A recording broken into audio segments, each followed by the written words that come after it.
We are hijacking canon. And a showrunner and Mon Mothma actor explain a major Star Wars retcon.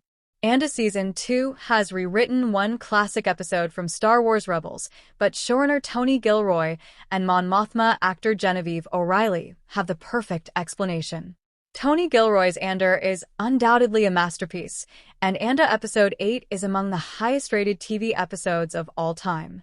But for me, Andor Episode 9 was the real highlight. The episode explores the consequences of the Gorman massacre, and it's essentially the birth of the Rebel Alliance. This is the moment when Mon Mothma finally calls our Palpatine himself, exposing him as the architect of the Empire's evil. But the scene actually plays very differently to a similar one shown in Star Wars Rebels Season 3, Episode 18, Secret Cargo.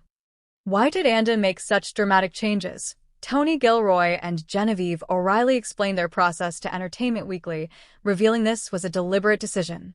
The whole Mon Mothma story was subtly changed.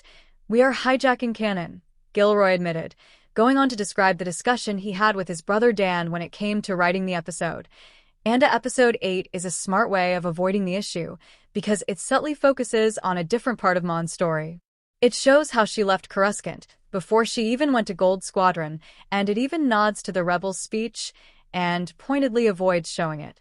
In a really sneaky way, we're minimizing what they did in Star Wars Rebels, but we're keeping it consistent, Gilroy pointed out.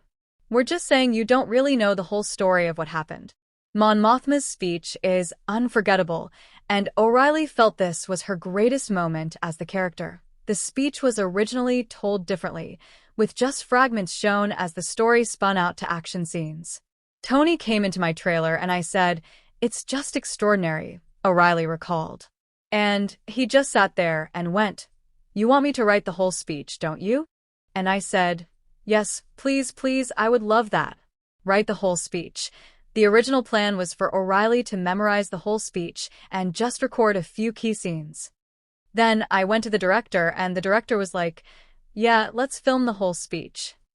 It was such a huge thing to me to give that whole speech. It feels really special. The whole episode was reshaped around the powerful Mon Mothma speech. I admit that my focus in Andor Episode 9 lay upon Mon's speech, particularly the way she calls out the Emperor.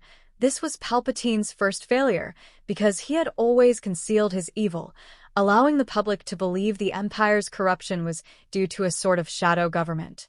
But it seems this focus masked Mon's true act of rebellion to me, at least as far as O'Reilly is concerned. And another symbolic moment. Mon casts aside her senator's robe to don Cassian's jacket as camouflage. She's been working for the rebellion deeply and intrinsically, and she's been vital to the rebellion, O'Reilly explained. But that is the moment that she crosses that Rubicon, and she crosses it with Cassian. That felt beautiful, that it is with him, given where we go in Rogue One. But it's that there's no turning back at that point. There is no going back. This is the moment when Mon Mothma abandoned the Senate, choosing to define herself as a rebel. There's a sense in which that, then, was the moment the Rebel Alliance was born. Andor's key moment, one that initially slipped past me because it's less spectacular, but just as significant.